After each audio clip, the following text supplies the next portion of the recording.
Shall we turn now in our Bible to Daniel chapter 5. Belshazzar the king made a great feast to 1,000 of his lords and drank wine before the 1,000. There are men who call themselves Bible scholars, and they belong to a school known as higher criticism.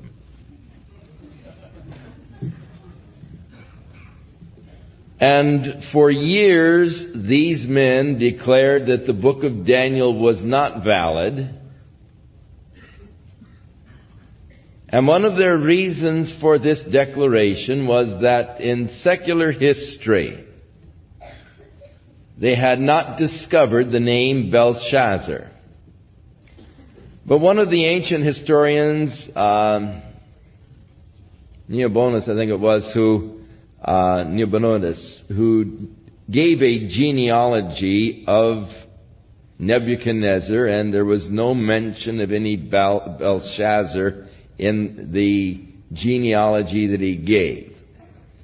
And naturally, the historian could not be wrong. It's got to be the Bible. And so they put out their disclaimers on the book of Daniel and discredited the book, and they gave a later author and just were willing to use any little excuse to disbelieve the book of Daniel. However, Sir Rawlinson, one of the great archaeologists, was doing a lot of excavating in the area of Babylon, the palace of Shushan, when they discovered it. And he found some many interesting tablets and all, in which the name Belshazzar and all existed. And there were, of course, many confirmations of this particular account that we have in Daniel. And so the critics, you'd think they'd give up? No, they just went to something else. But nonetheless, once more, the archaeologist Spade has proved the truth of God's Word, its authenticity, its reliability, and it's a rather tragic thing that man keeps pounding away, hoping that one day he'll discover a true flaw. You would think that after this length of time, surely as brilliant and all as these men are, they would have found one that they could have hung their hats on. Or you'd think that they'd be wise enough to quit trying, at this length. The account of Belshazzar is an interesting account. Belshazzar was not really the son of Nebuchadnezzar. In the language, there was really no real words for grandson. So, the son of means that he came from that lineage or from the line. He was actually the grandson of Belshazzar, and he was co-regent with his father. Now, being a co-regent with his father, it would seem that his father was, according to other historians, his father was leading the Babylonian troops in their battles, whereas Belshazzar remained at the palace and in Babylon, ruling there in Babylon. His father, a king, also co-reigning with his son Belshazzar, was out in the field with the troops in their conquering and plundering. And that is, of course, the reason why when this experience came where there was the handwriting on the wall and Daniel was brought in to interpret it, he offered Daniel the third part of the kingdom. Because there were already two parts, one to his father, one to him. And so Daniel would receive the third part of the kingdom. Belshazzar the king made a great feast to 1,000 of his lords. He drank wine before the 1,000. So here's a tremendous party. It lasted for quite a period of time. Josephus records it. gives us some interesting details about it, as does Herodotus, the other ancient historian, and Xenophon also makes reference to this banquet. There are stories of ostriches pulling around trays of fruits and nuts and delicacies, and quite a party. In fact, they say that the incense was so thick within the chambers that when a person would just walk in, they'd become intoxicated with the thickness of the incense. Belshazzar, while he was tasted the wine, or actually while he was under the influence of the wine, commanded to bring the gold and the silver vessels which his father, which would have been grandfather, Nebuchadnezzar had taken out of the temple which was in Jerusalem, that the king and his princes, his wives, and his concubines might drink from them. And then they brought the golden vessels that were taken out of the temple of the house of God, which was at Jerusalem, and the king and his princes, his wives, his concubines, began to drink from them. And they drank wine, and they praised the gods of gold and of silver, of brass, iron, wood, and of stone. And in the same hour came forth the fingers of a man's hand, and wrote against the candlestick upon the plaster of the wall of the king's palace. And the king saw the part of the hand that wrote. And the king's countenance was changed, and his thoughts troubled him, so that the joints of his loins were loosed, and his knees smote one against another. Quite a graphic description of the whole affair, to say the least. As his thoughts began to trouble him, and of course, well might his thoughts trouble him, as he had taken these vessels that had been sanctified for use in the temple unto the Lord only. And he had not only profaned them by drinking his wine out of them, but he began to praise the gods of gold and silver. Now, there's an interesting prophecy in Isaiah chapter 21, in which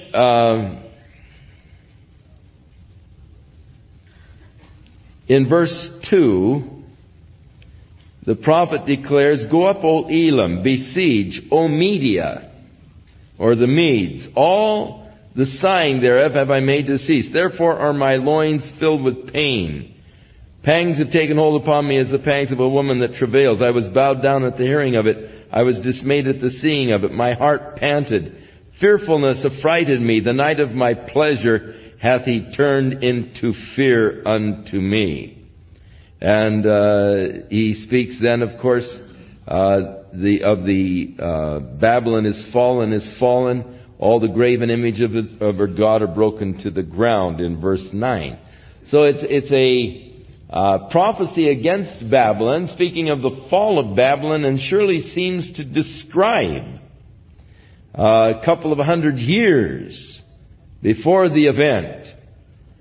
This very thing of which Daniel now describes took place there, as the heart was panting, fearfulness affrighted me, the night of my pleasure he hath turned into fear unto me. And of course, this is the night that Babylon fell. Cyrus, the Persian king, Medo-Persian king, came in to conquer, and that of course brings up another interesting prophecy in Isaiah, as he was prophesying the destruction of Babylon, in which he names Cyrus in chapter 44 of Isaiah, verse 28. Then saith he of Cyrus, He is my shepherd, he shall perform all my pleasure. Even saying to Jerusalem, Thou shalt be built into the temple, thy foundation shall be laid. Thus saith the Lord to his anointed, to Cyrus, whose right hand I have held to subdue nations before him, and I will loose the loins of kings. So you read here that his loins were loosed, and the joints, his knees began to smite one against another. And here is the prediction, 200 years in advance. I will loose the loins of kings to open before him the two levee gates, and the gates shall not be shut. I will go before thee and make the crooked places straight, and so forth. And he said, that you may know that I am the Lord, which call thee by thy name. I am the God of Israel. For Jacob my servant's sake, mine elect, I have even called thee by thy name and surnamed thee. Now, Isaiah wrote this about the year 712 BC. We are writing of things that took place in the year of about 538 BC. So, 150 years before the event, God speaks about it, and he talks about loosing the loins of the kings and opening up the levee gates. The city of Babylon was thought to be totally impregnable. It had a wall some 300 feet high, 80 feet thick, with these massive towers upon it. And then it had also a secondary wall, not quite as large. The river Euphrates flowed through the middle of the city of Babylon. The wall was 15 miles around the city. And the city was lined off with blocks going east and west, or streets, wide streets going east and west and north and south. Now, where these streets intersected the Euphrates River, they had bridges, and they also had gates that they could shut so that the Euphrates River could be sealed off, and the city actually be divided into two by the sealing off of the Euphrates River. According to the historians, the night that Babylon fell, this particular night that we're reading about in chapter 5, for some reason, and they say it was because the soldiers were too drunk to know what they were doing, they did not lock those gates to the levee, or that came in from the river Euphrates. Now Cyrus, the king of the Medo-Persian army, had diverted or had built diversion channels for the river Euphrates. And he diverted the flow of the river Euphrates, and his soldiers came under the wall in the riverbed, having diverted the flow of the river. And then they came up into the city and found these gates unlocked, and were able to come in and take the city. Of course, the soldiers were really too drunk to defend it. And so, prophesied by Daniel in great detail, even naming the king that God would use to destroy the city of Babylon. And now, the fulfillment of it, and God mentioning even such things as the loins being loosed in prophecy, the joints of the loins being loosed. The fear that came upon Belshazzar when he saw the hand of God. You know, there are people whose activities are those of open blasphemy against God. There are people who seem to be so forward in their mockery, ridicule, and blaspheming of God. It seems that there is no fear of God within their hearts at all. And they are just brazen.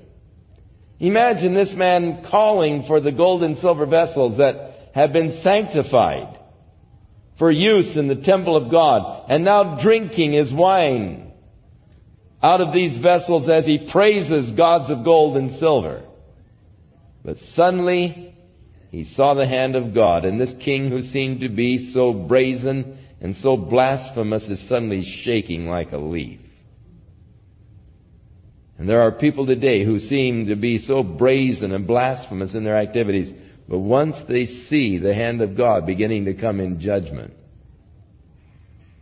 I've seen God break people just down to a withering leaf kind of a thing. People talk so tough. People seem to be so blasphemous against God. But when God begins to work, I'll tell you, there's no man that can stand against it. And this fellow began to shake. His thoughts troubled him, and well might they trouble him.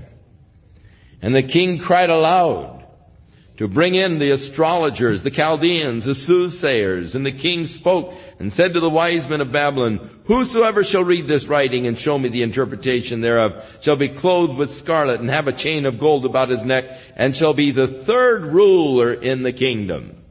His father was first, he was second. He is offering now the position of third ruler. Then came in all the king's wise men, but they could not read the writing, nor make known to the king the interpretation thereof. And then was King Belshazzar greatly troubled, and his countenance changed in him, and his lords were astonished. Now the queen, that is the queen mother, by reason of the words of the king and his lords, came into the banquet house, and the queen spake and said, "O king, live forever. Let not thy thoughts trouble thee, nor let thy countenance be changed. There is a man in the kingdom, in whom is the spirit of the holy gods.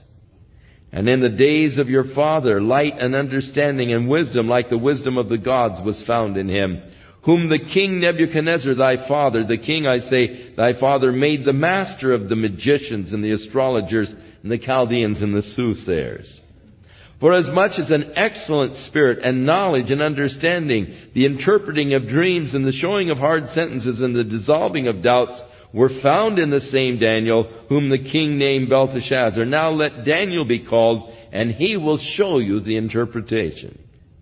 Then was Daniel brought in before the king, and the king spake and said unto Daniel, "Art thou that Daniel which art of the children of the captivity of Judah, whom the king my father brought out of Jewry?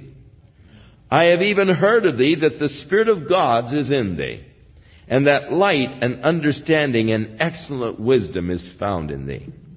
Now the wise men, the astrologers, have been brought in before me, that they should read this writing and make known unto me the interpretation thereof. But they could not show the interpretation of the thing. And I have heard of thee that you can make interpretations and dissolve doubts.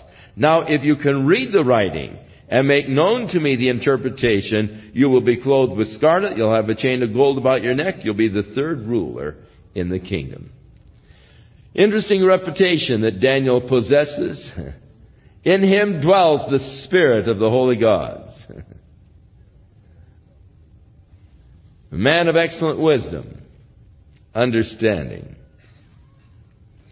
Then Daniel answered and said before the king, "Keep your gifts. Give your rewards to someone else. Yet I will read the writing unto the king and make known unto him the interpretation." The gifts of God are not really to be bought.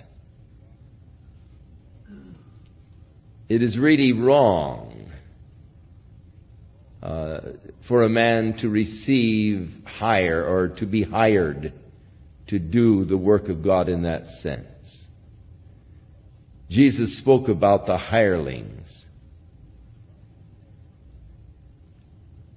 And for a man to sell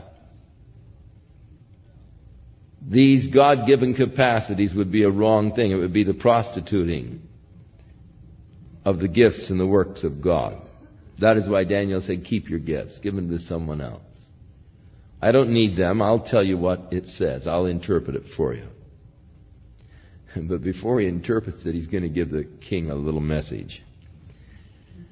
Now, at this point, Daniel must be close to 90 years old. Because the 70 years of the captivity are almost over. He was probably a teenager, maybe late teens, when he was taken captive. So the 70 plus the late teens puts him up close to the 90 mark. Probably 85 to 90 years old, somewhere in there.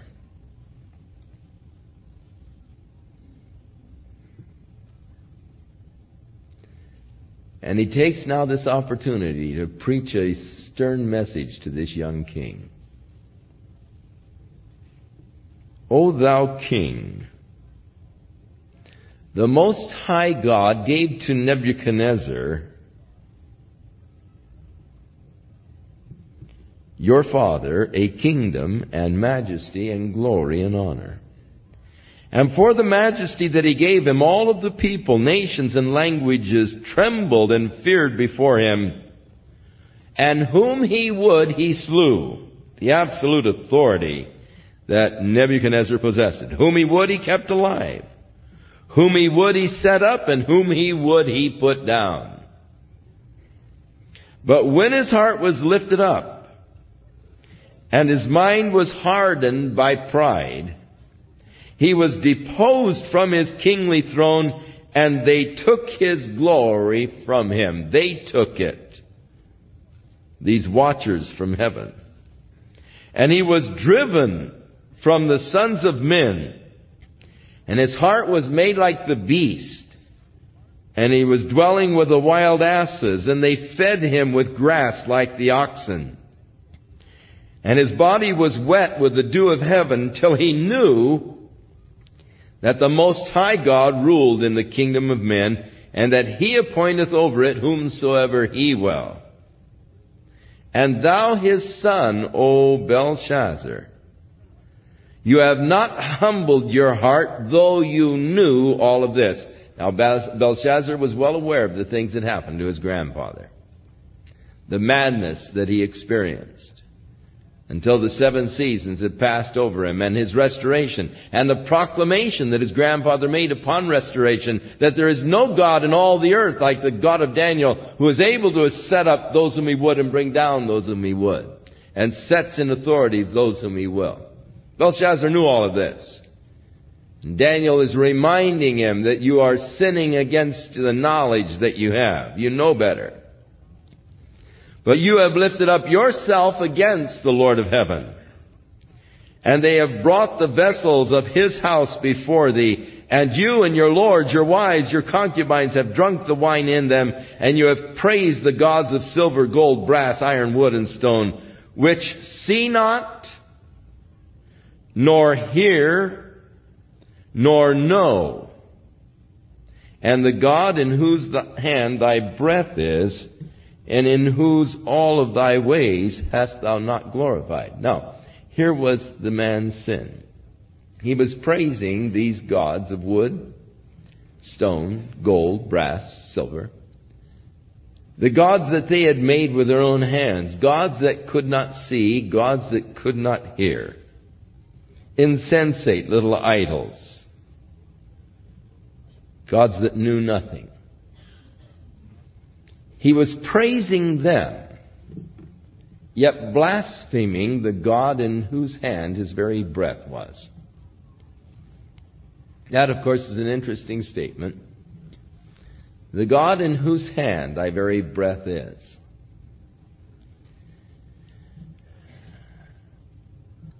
The lungs are an involuntary muscle. That is, they're not attached to the skeleton, and you do not have to think to breathe.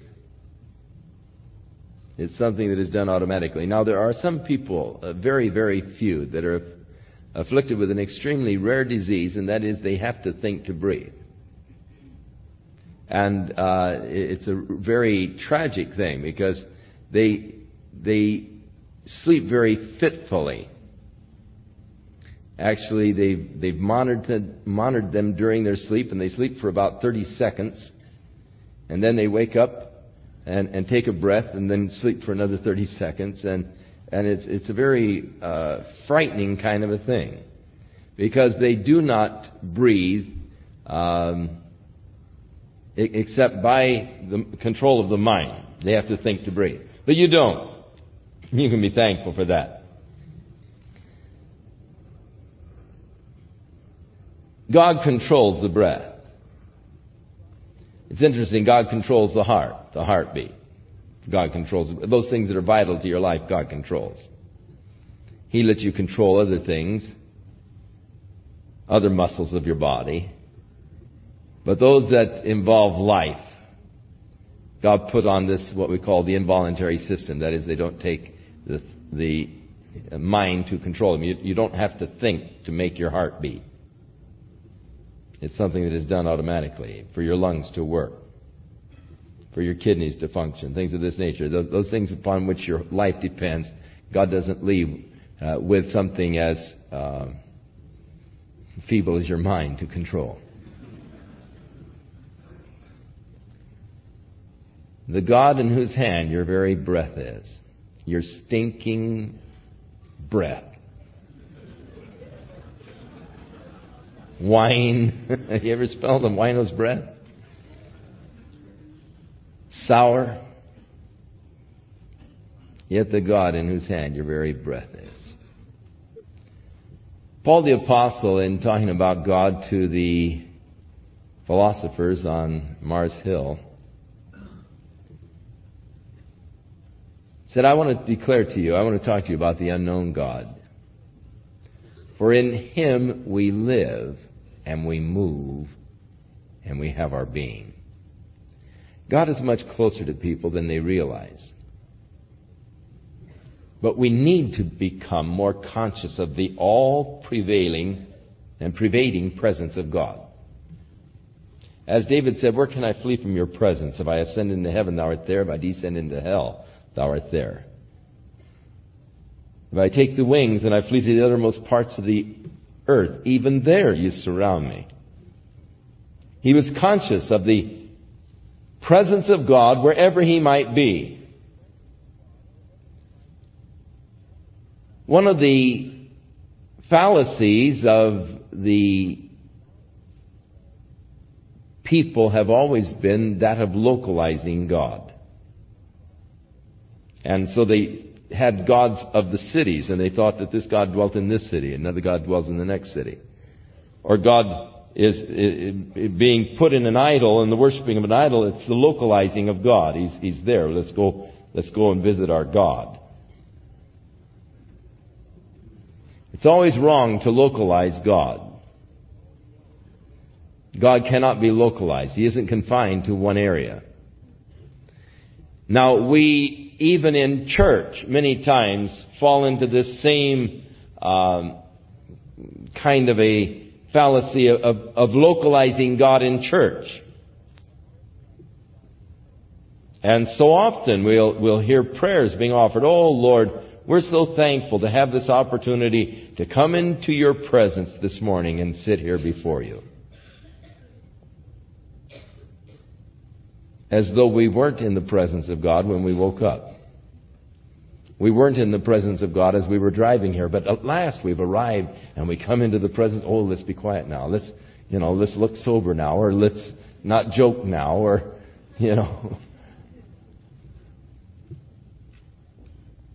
And we have that tendency of localizing God. So that we're not aware and conscious of the fact that God is with us wherever we are, in whatever circumstances we are. He hears us. He sees us. When we think that we are hiding, We so often are with those blasphemers of Psalm 71 who say, doth God know? Hath, God seen? And we think that we can hide ourselves from God because God is localized.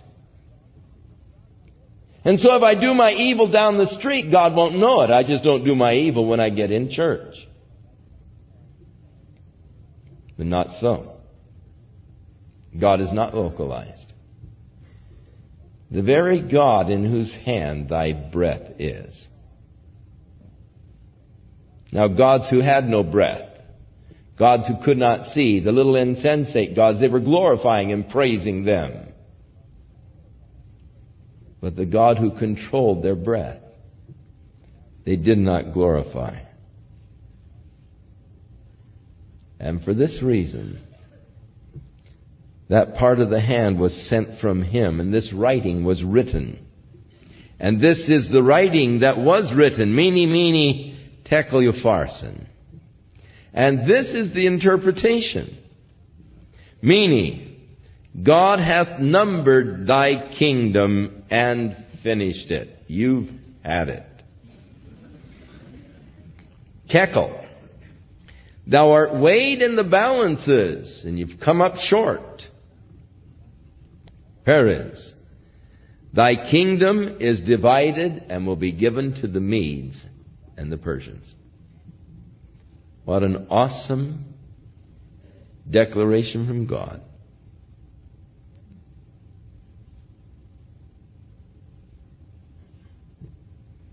Your kingdom is numbered.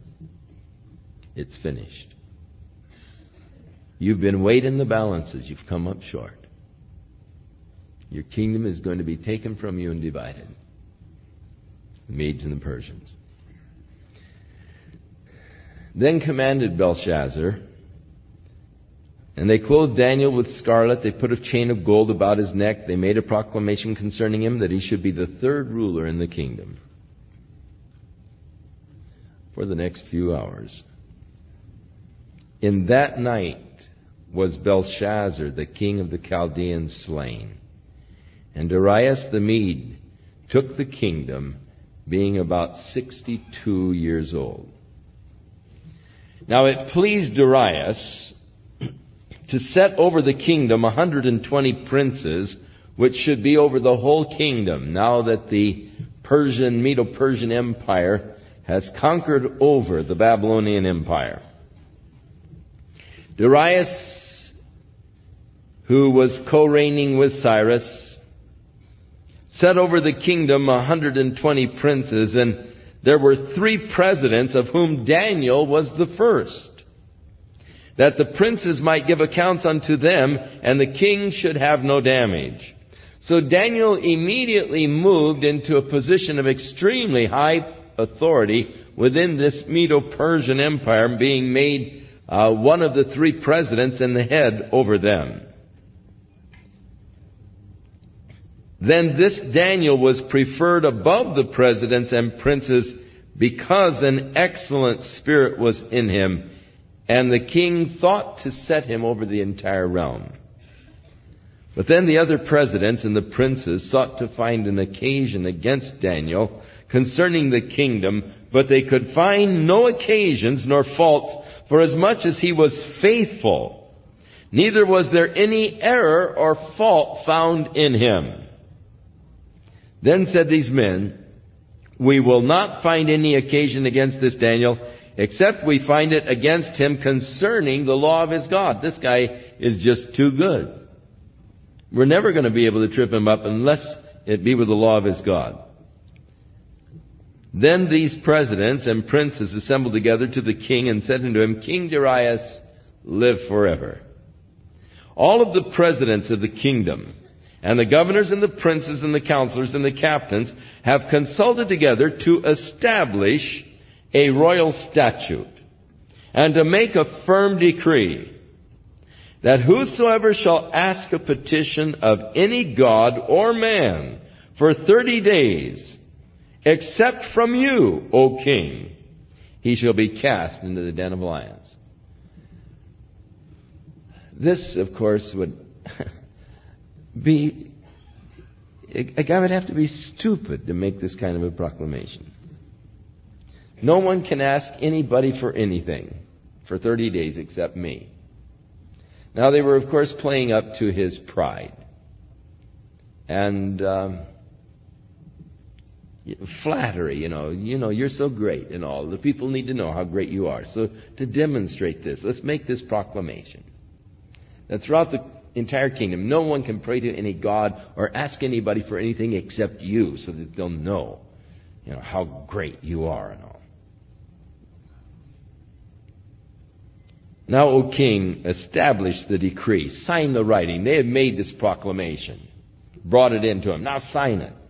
Seal it. That it cannot be changed according to the law of the Medes and the Persians, which alters not. Wherefore, King Darius signed the writing and the decree. Now, notice that the decree once signed could not be changed, even by Darius the king. It shows that his rule was not as strong as was Nebuchadnezzar's. Nebuchadnezzar could make any decree and change any decree. He could do anything. He had the complete control. Whom he would, he, saved alive. Whom he would, he killed him. He just had absolute control. With this, he was controlled by the decrees. Now, when Daniel knew that the writing was signed, I like this. Daniel knew that the king had signed the thing.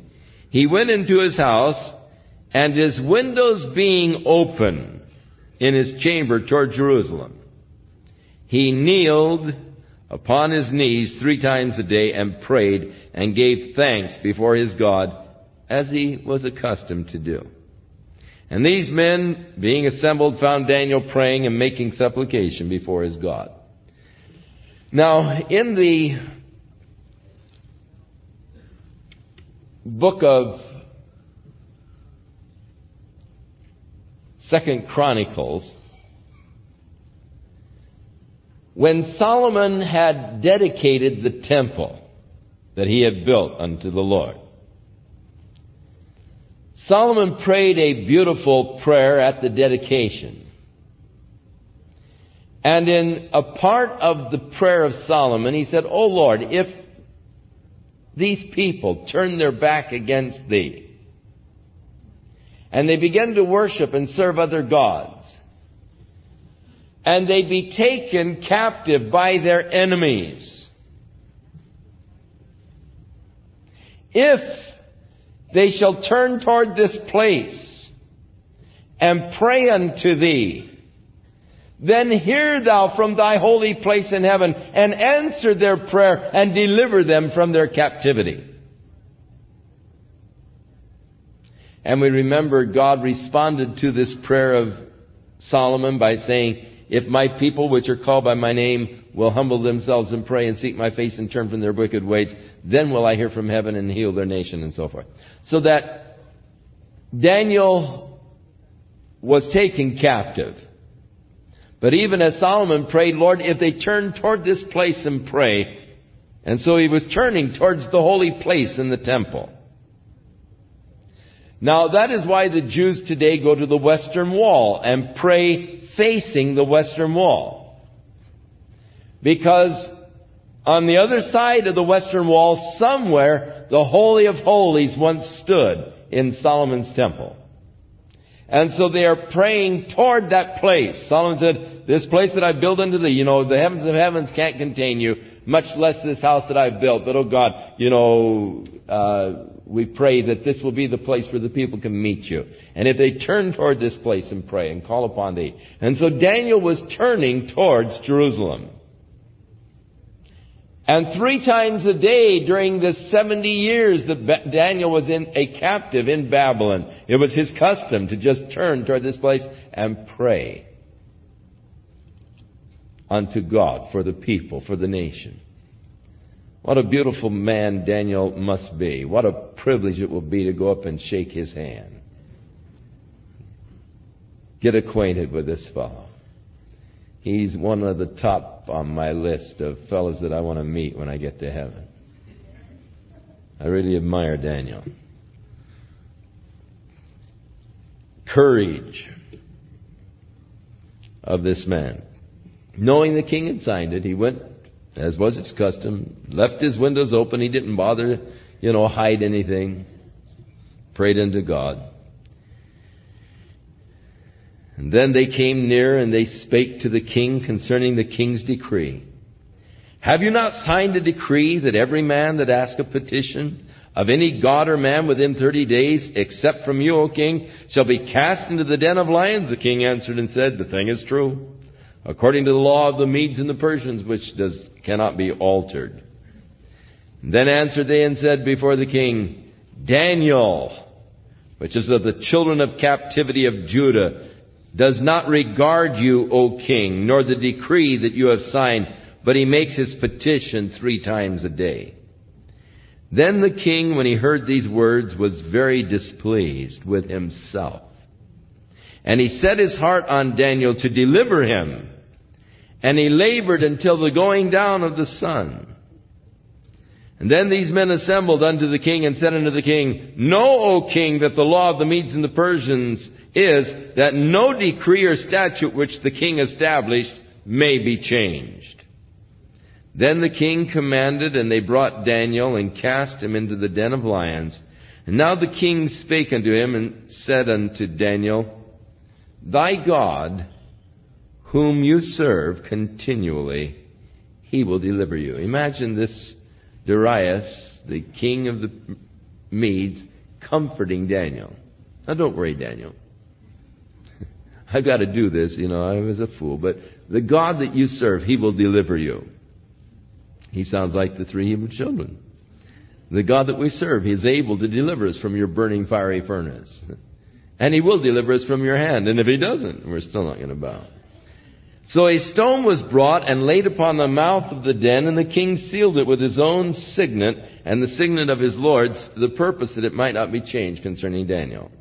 And then the king went to his palace, and he passed the night in fasting.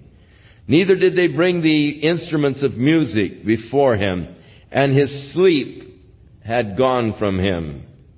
And then the king arose very early in the morning, and he went in haste to the den of lions. And he came to the den, and he cried with a lamentable voice. I like that.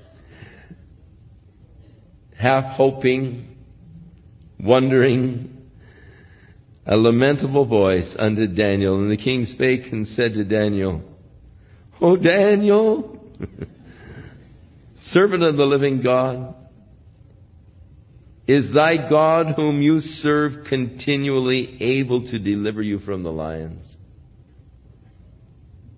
Now the king had some faith, or he had never gone out there.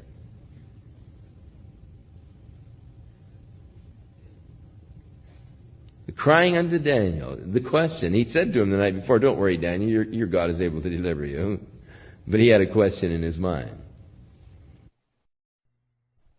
So he asked the question, is your God able? Then said Daniel unto the king, O king, live forever. My God hath sent his angel, and he has shut the lions' mouths, and they have not hurt me. For as much as before him innocency was found in me, and also before thee, O king, I have done no hurt. Then was the king exceedingly glad for him, and he commanded that they should take Daniel up out of the den. So Daniel was taken up out of the den, and no manner of hurt was found upon him, because he believed in his God. And the king commanded, and they brought those men which had accused Daniel, and they cast them into the den of lions. Them, their children, their wives, the lions had mastery over them, and broke all their bones in pieces before they ever hit the bottom of the den. Then King Darius wrote unto all the people, nations, and languages that dwell in the earth, peace be multiplied unto you. I make a decree that in every dominion of my kingdom men tremble and fear before the God of Daniel. For he is the living God, and steadfast forever, and his kingdom that which shall not be destroyed, and his dominion shall be even unto the end. What a proclamation for a pagan king. He delivers and rescues, and he works signs and wonders in heaven and in the earth. And who has delivered Daniel from the power of the lions? So this Daniel prospered in the reign of Darius and in the reign of Cyrus the Persian. Darius was the king over the Medes, and Cyrus over the Persians. Now, at this point, we come to more or less the end of the historic part of the book of Daniel. And beginning with chapter 7, we are now going to go back and deal with visions that Daniel had during previous years. In other words, as we go to chapter 7, this particular vision came to Daniel in the first year that Belshazzar was king. You see, our story has taken us out to the end of Daniel's life during the reigns of Darius and Cyrus, the Medo-Persian kings. But now going back, we're going to start dealing now with prophecies or with visions that Daniel received. The first one here in chapter 7 was when Belshazzar was in his first year as the king of Babylon. Daniel had a dream and visions of his head upon his bed. And then he wrote the dream, and he told the sum of the matters. And Daniel spake and said, I saw in my vision by night, and behold, there were 4 winds of the heaven striving upon the Mediterranean Sea. And 4 great beasts came up from the sea that were different from each other. Now the first was like a lion, and it had eagle's wings. And I beheld it until the wings were plucked. And it was lifted up from the earth and made to stand upon the feet as a man, and a man's heart was given unto it. And behold, there was another beast. The second was like to a bear, and it raised itself up on one side, and it had 3 ribs in the mouth of it, between the teeth of it. And they said thus unto it, Arise and devour much flesh. And after this I beheld, and lo, another like a leopard, which had upon the back of it 4 wings of a fowl. And the beast had also 4 heads, and dominion was given unto it. And after this I saw in the night visions, and behold, there was a 4th beast that was dreadful and awesome. It was exceedingly strong.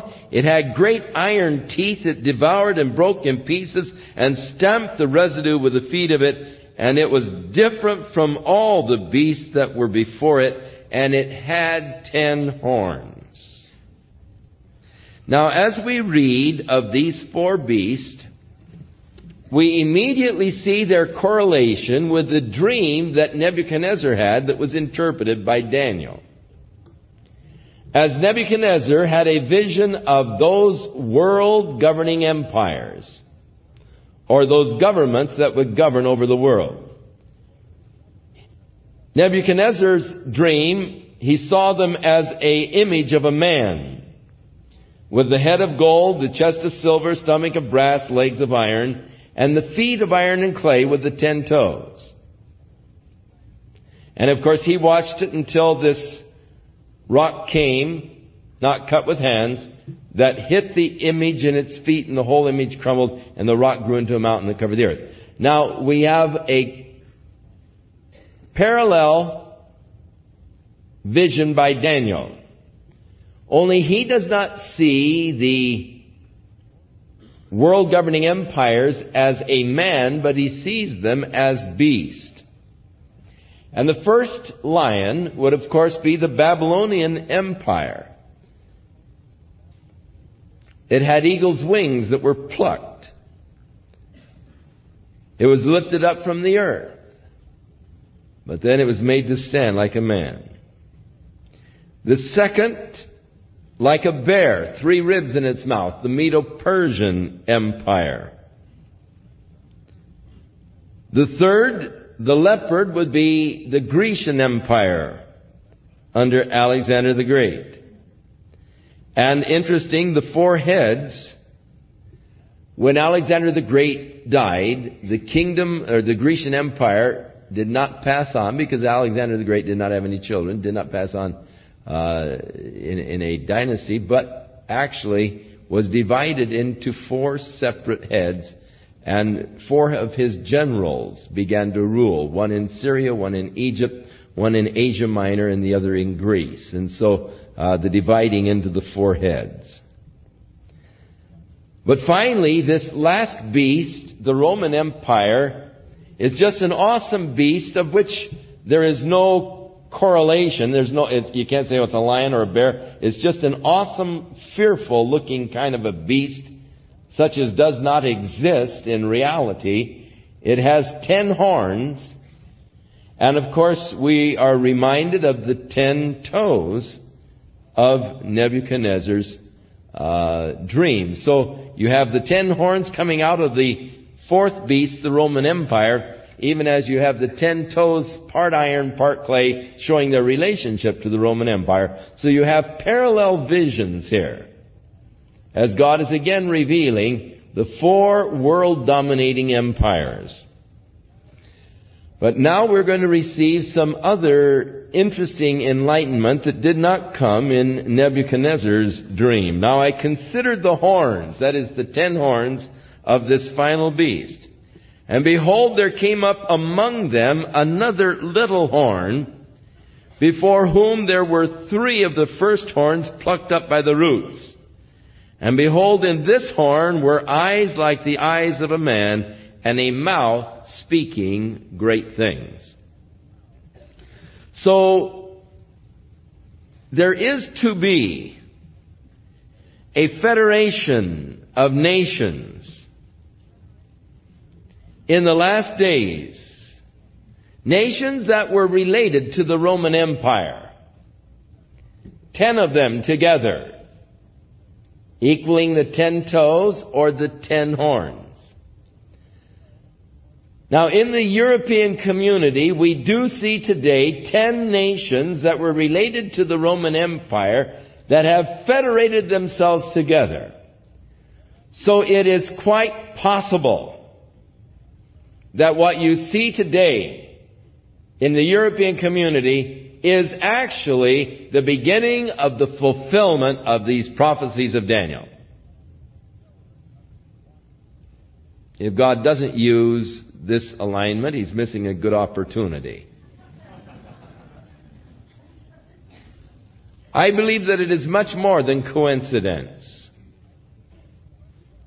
that Western Europe is rising as a great financial and an industrial empire.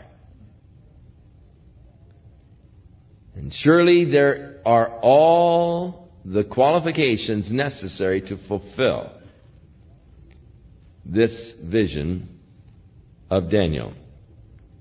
But there is a 11th horn that arises, which actually takes over 3 of the horns, plucks them up by their roots. And in this horn there were eyes like the eyes of a man, and a mouth speaking great things. This 11th horn is the Antichrist, who will come in, plucking up 3 of the kings. And I beheld, he said, till the thrones were cast down. You remember in Nebuchadnezzar's vision, the stone hit the feet in its, the stone hit the image in its feet, and the image crumbled. It was cast down. So I beheld until these thrones, the 10 kings, were cast down, and the Ancient of Days did sit, whose garment was white as snow, and the hair of his head like the pure wool.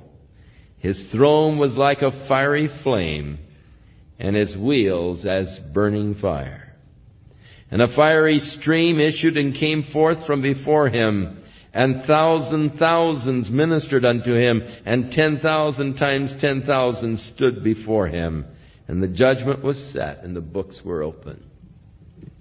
And so he beheld these horns until they were cast down, and he saw actually the throne of God, the Ancient of Days, and all of the splendor and the glory surrounding the throne of God. 1,000,000 or 1,000,000 ministering unto him, and 10,000 times 10,000 or 100,000,000 standing before him. Now when we turn to Revelation chapter 5, chapter 4, actually, we see God sitting upon the throne. We see the green emerald rainbow about the throne of God. We see the crystal sea in front of it. We see the 24 elders with their golden crowns there also before the throne of God, and the cherubim surrounding him, declaring, "Holy, holy, holy, Lord God Almighty." We see the brightness of God as he sits there upon the throne. And then our attention is diverted to the scroll that is in the right hand of God, because an angel is proclaiming with a loud voice, "Who is worthy to take this scroll and to loose the seals?" And then we turn and we see Jesus as a lamb that has been slaughtered as he comes forth and he takes the scroll out of the right hand of him who sits upon the throne. And we watch them as they offer the golden vials full of odors, which are the prayers of the saints, and we begin to sing. Worthy is the Lamb to take the scroll and to loose the seals thereof. For he was slain, and he has redeemed us by his blood out of all of the nations, tribes, tongues, and peoples. And he has made us unto our God kings and priests, and we shall reign with him upon the earth. And then he heard 10,000 times 10,000 and thousands of thousands, equivalent to Daniel here. Angels there before the throne of God, saying, "Worthy is the Lamb to receive glory and honor and dominion and might and authority and power and all." So again, the scene in heaven, which will be followed immediately, the book is open, or when the scroll is open, brings actually the judgment, not the great white throne judgment, but the judgment of God upon the Christ-rejecting world, which is then described in Revelations chapters 6 through 18. So Daniel and John had corresponding visions of this throne of God and the glory of the throne of God and the impending judgment upon the kingdom of man. Now I beheld then, because, in verse 11, because of the voice of the great words which the horn spake. And I beheld even till the beast was slain. We are told concerning this beast, the man of sin, the son of perdition, commonly called the Antichrist, that he speaks great blasphemous things against the God of heaven.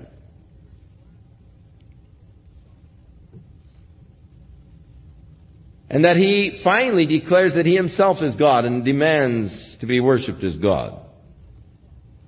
Puts to death those that refuse to worship him. So I beheld him till the beast was slain and his body destroyed and given to the burning flame. We are told in the book of Revelation that when Jesus comes again, that he will destroy this instrument of Satan, this man of sin, and he will be cast into Gehenna, the lake that burneth with fire. So here Daniel and Revelation are just running side by side, parallel visions. Now concerning the rest of the beast, they had their dominion taken away, the kingdoms of the earth, yet their lives were prolonged for a season and a time. Now I saw in the night visions, and behold, there was one like the Son of Man, coming with clouds of heaven. And he came to the Ancient of Days, and they brought him near before him. And there was given to him dominion and glory and a kingdom, that all people, nations, and languages should serve him. His dominion is an everlasting dominion, and that which shall not pass away, and his kingdom that which shall not be destroyed. And so he sees now Jesus Christ and the receiving of the glorious kingdom being given to Jesus and coming to reign. A kingdom that shall never end. Isaiah 9:6, unto us a child is born, unto us a son is given. The government shall be upon his shoulder. His name shall be called Wonderful Counselor, the Mighty God, the Everlasting Father, the Prince of Peace. And of the increase of his government and peace there shall be no end. Upon the throne of David, to order it and to establish it in righteousness and in judgment from henceforth even forever. For the zeal of the Lord of hosts shall perform this. And the angel said unto Mary, Fear not, for you have found favor with God, and behold, you will conceive and bear a son, and thou shalt call him Jesus, and he shall be great, for he shall be called the Son of the Highest. And God shall give unto him the throne of his father David, and he will reign over Jacob, and of his kingdom there shall be no end. So Daniel got a beautiful insight into these things. He sees Jesus coming with clouds of heaven, coming to the Ancient of Days and receiving the authority, the dominion, the glory, the kingdom, that all of the world should rule him. In Psalm 2, God says to Jesus, Ask of me, and I will give unto you the heathen for thine inheritance, and the uttermost parts of the earth for thy possession. The glorious kingdom of God. Now I, Daniel, he said, was grieved in my spirit, in the midst of my body. The visions of my head troubled me. So I came near to one of those that were standing by, and I asked, What does all of this mean? And so he told me, and he made me know the interpretation of the things. Now the great beast, which are four kingdoms, which shall arise out of the earth. But the saints of the Most High shall take the kingdom and possess the kingdom forever, even forever and ever. These are the kingdoms that are going to rule over the earth. But ultimately, the saints will take the kingdom. Then I would know the truth of this fourth beast, this indescribable beast, the Roman Empire, which was different from all of the others, exceeding dreadful, whose teeth were of iron, his nails of brass, which devoured and broke in pieces and stomped the residue with his feet. And of those 10 horns that were in his head, and of the other which came up, before whom the 3 fell, even of that horn which had eyes and a mouth that spoke very great things, whose look was more stout than his fellows. And I beheld, and the same horn made war with the saints and prevailed against them. Now we are told this also in Revelation 13, as he speaks of the rise of the beast out of the sea, the Antichrist, that he makes war with the saints and overcomes them. Because the Antichrist prevails against the saints, I conclude that the saints are not the church.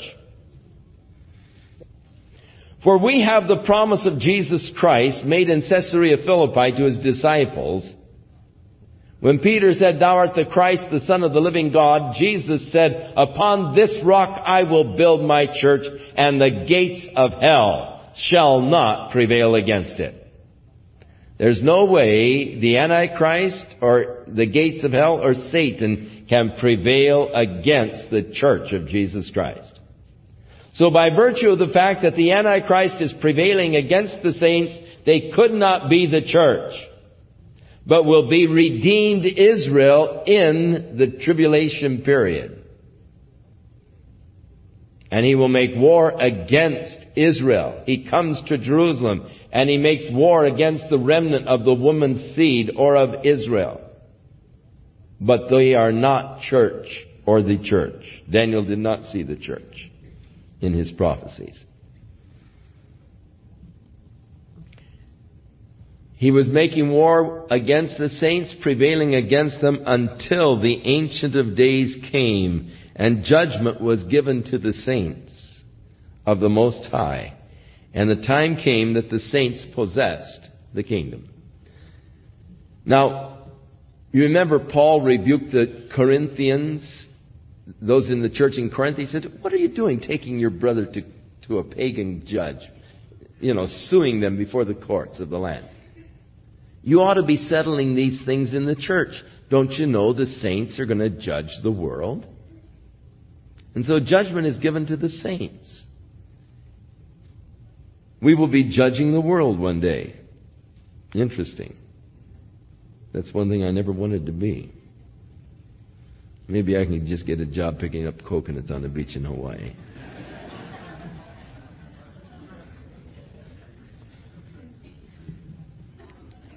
But the saints possessed the kingdom.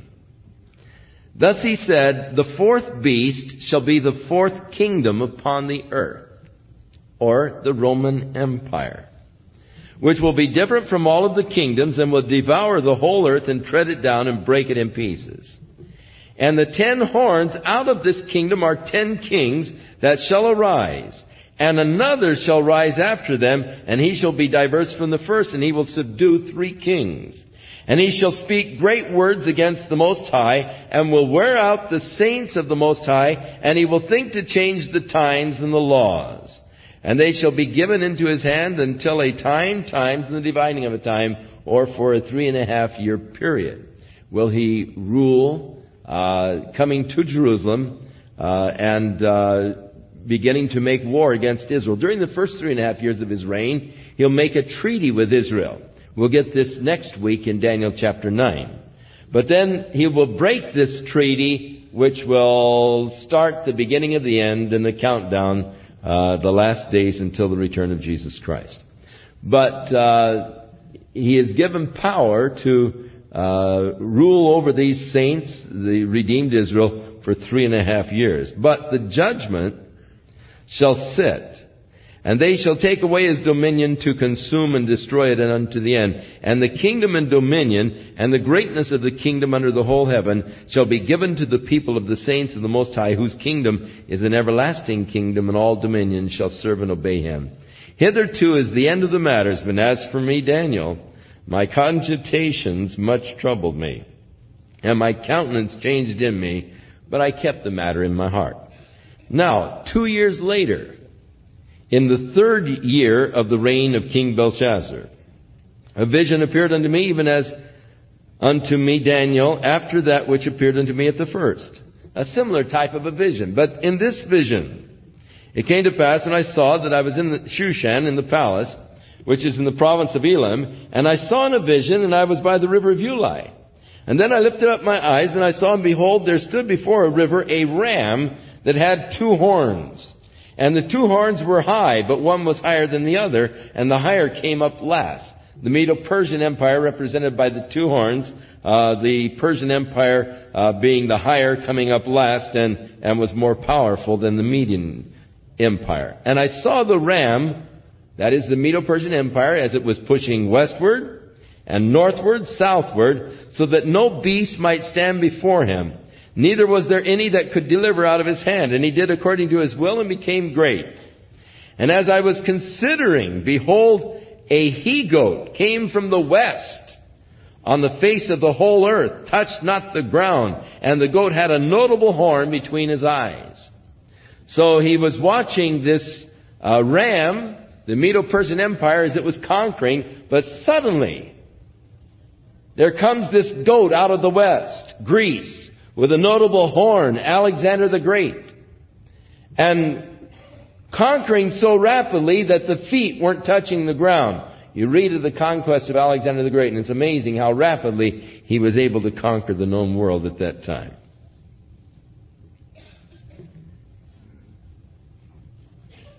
And he came to the ram that had the 2 horns, which I had seen standing before the river. And he ran unto him with the fury of his power. And I saw him come close unto the ram, and he was moved with choler against him. And he smote the ram and broke his 2 horns.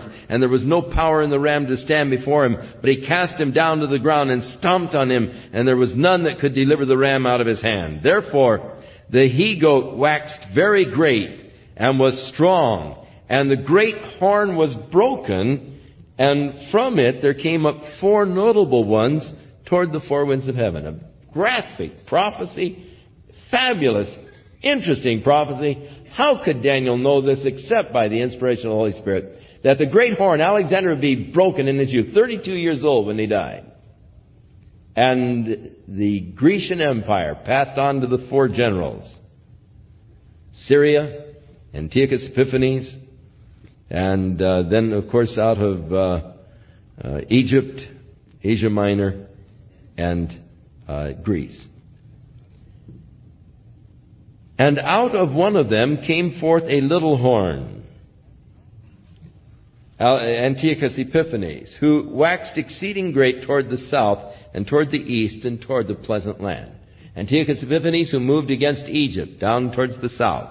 And, of course, in passing from Syria into Egypt, he had to go through the land of Israel. And it waxed great even to the host of heaven, and it cast down some of the host. Now we go from Antiochus Epiphanes to what he is a type of, the Antichrist, and we go on now right to the Antichrist.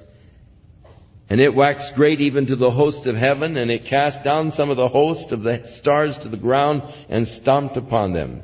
Yea, he magnified himself even to the prince of the host, and by him the daily sacrifice was taken away, and the place of his sanctuary was cast down, and a host was given him against the daily sacrifice by reason of transgression, and it cast down the truth to the ground, and it practiced and prospered. Then I heard one saint speaking to another saint, and said unto that certain saint which spake, How long shall be the vision concerning the daily sacrifice and the transgression of desolation, to give both the sanctuary and the host to be trodden under foot? And he said unto me, 2,300 days, and then shall the sanctuary be cleansed. Now, this, of course, is a prophecy concerning Antiochus Epiphanes. It does have a dual aspect in the fulfillment, but he's talking about this profaning of the temple by Antiochus Epiphanes.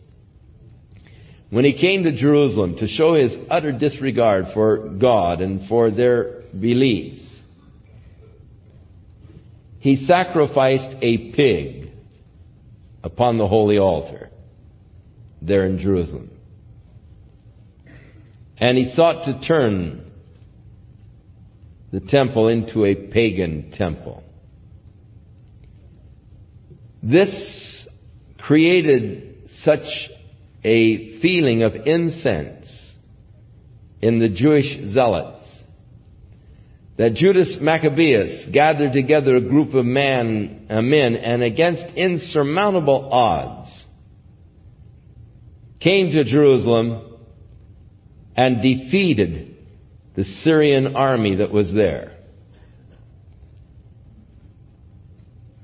Now this is where the Feast of Dedication comes from, Hanukkah. They wanted to reestablish the true worship. And interestingly enough, it was 2,300 days after Antiochus Epiphanes had profaned the temple. Exactly as Daniel said, 2,300 days later, Judas Maccabeus and these faithful zealots had come, and they were wanting to reinstitute the proper sacrifices and the temple worship again. But it was found that they had, of course, only enough holy anointing oil to last for one day there in the candlestick. And it took a period of about 7 days to prepare this oil. Or 8 days, whatever it is. And so, by a divine miracle, the 1 day supply lasted until they were able to get the new supply of oil compounded and made for the lights there in the temple. And hence the Feast of Dedication, or Hanukkah, and even to the present day, the lighting of the 9 candles to symbolize the miraculous preservation of the oil in the lamps during the period that they were preparing new oil for them. Jesus was in Jerusalem for Hanukkah in John chapter 10. It was, notice, in the middle of the winter. Hanukkah corresponds, of course, Hanukkah is tomorrow. In the celebration, Hanukkah comes this year on the 21st. That's tomorrow. And so the Jews will be celebrating Hanukkah at the time that we are celebrating Christmas. The Feast of Dedication, it was called. And it relates to actually the period of history of Judas Maccabeus, but it is prophesied and predicted here, the profaning of the temple by Antiochus Epiphanes and the resultant cleansing 2,300 days later by Judas Maccabeus. And so the sanctuary was trodden down for the 2,300 days. Now, there was a fellow by the name of Miller. He was a minister in the United States back in the 1800s. And he took and said, 2,300 days is actually 2,300 years. And so he took the day that the temple was profaned and he added to that 2,300 years. And he said, Jesus is coming in the 2,300 years after the profaning of the temple. And so he picked a date in 1844 that he had determined Christ was coming.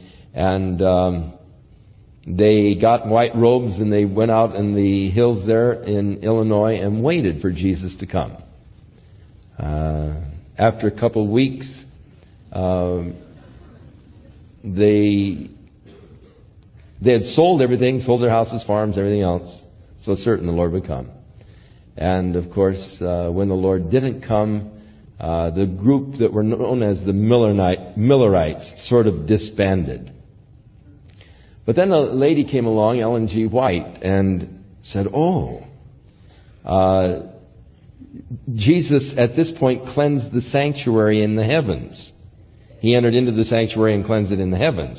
And so she developed the Seventh-day Adventists, and they follow her writings and so forth, which it turns out aren't necessarily her writings. She was a plagiarist and has copied from other books and so forth, which some of their own scholars are discovering nowadays and exposing and getting kicked out of the Seventh-day Adventists. It's quite a stir that's going on in that particular denomination right now. But at any rate, they took the prophecy from here in Daniel, but there is no basis whatsoever to make the 2,300 days 2,300 years. That's not good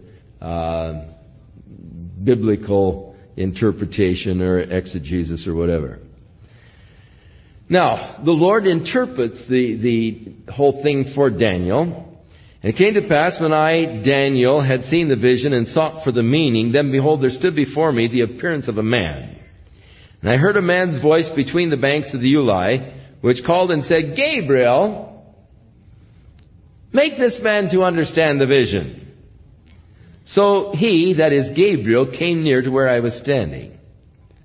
Gabriel is an interesting angel. He's going to be a fun one to meet too. We'll talk more about him next week as we meet him again in chapter 9. We meet him during the Christmas season.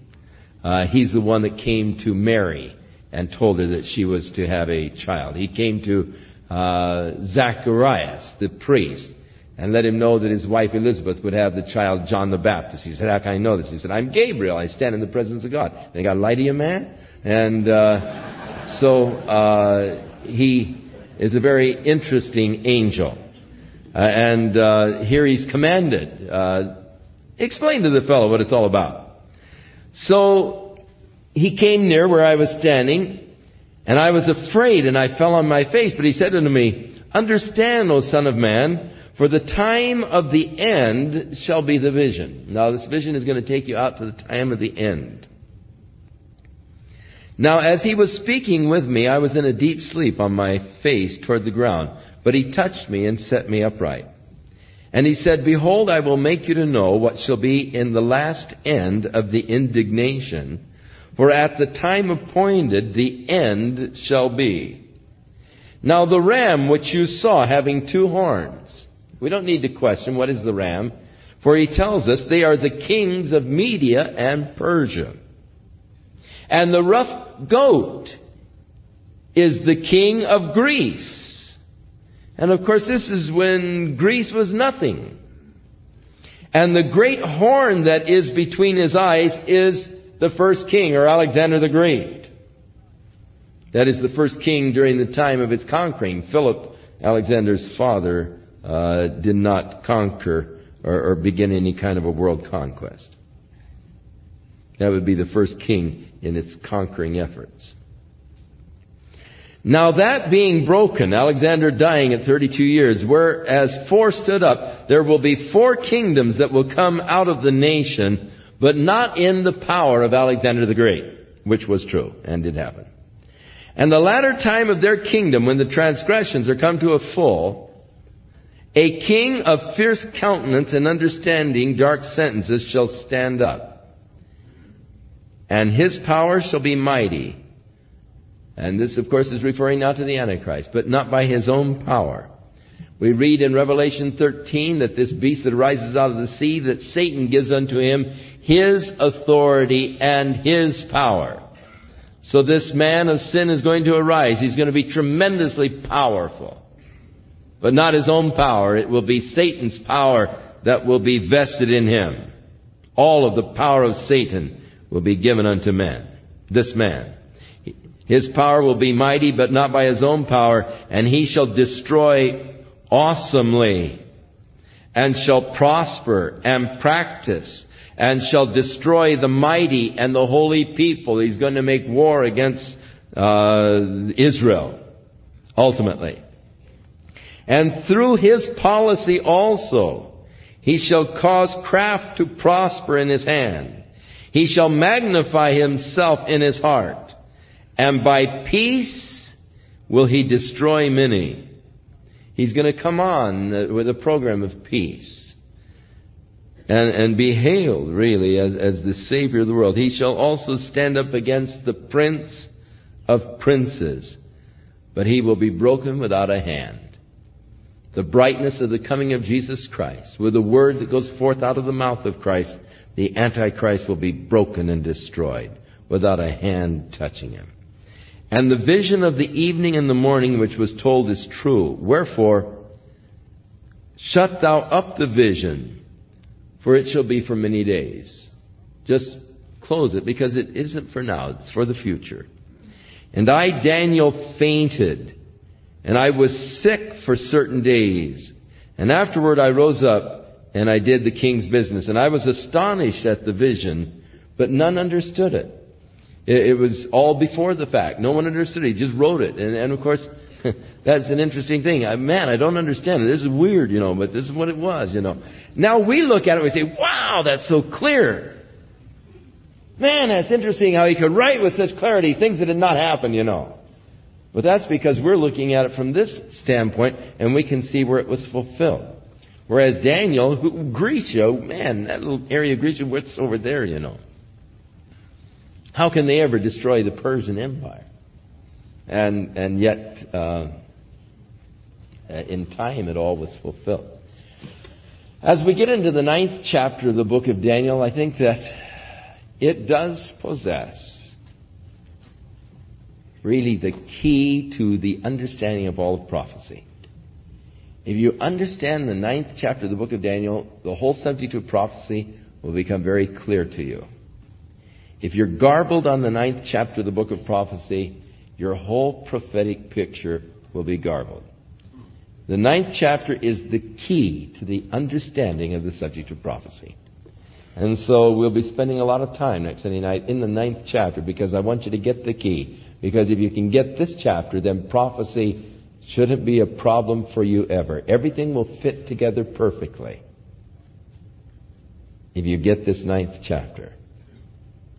So next week we'll finish the book of Daniel, Lord willing, but paying a special attention to the 9th chapter of this prophecy of Daniel.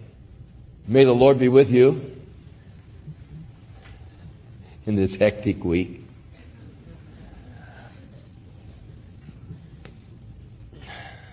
One of my little granddaughters was in a little ballet today at South Coast Plaza.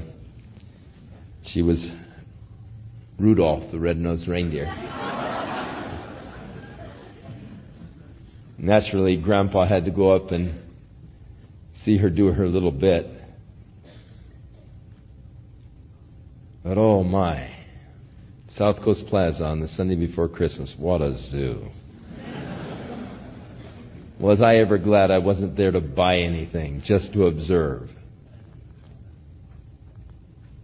And this week before Christmas is so oftentimes hectic. They're out of what you were planning to get, you know. And now it throws a whole new dilemma on this problem of giving the gift. But may the Lord see you through the whole malaise. And may the giving of the gifts to each other become secondary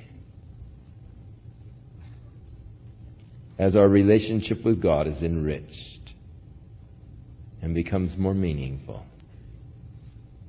As we remember that God so loved the world that He gave His only begotten Son. And thus, through it all, may the Lord be magnified. And may you be drawn close to Him. And thus, may your Christmas be a very meaningful day of sharing God's love, receiving God's joy, and experiencing the peace of God which passes human understanding. May indeed you know the joy that He came to bring to this world. The peace on earth and the goodwill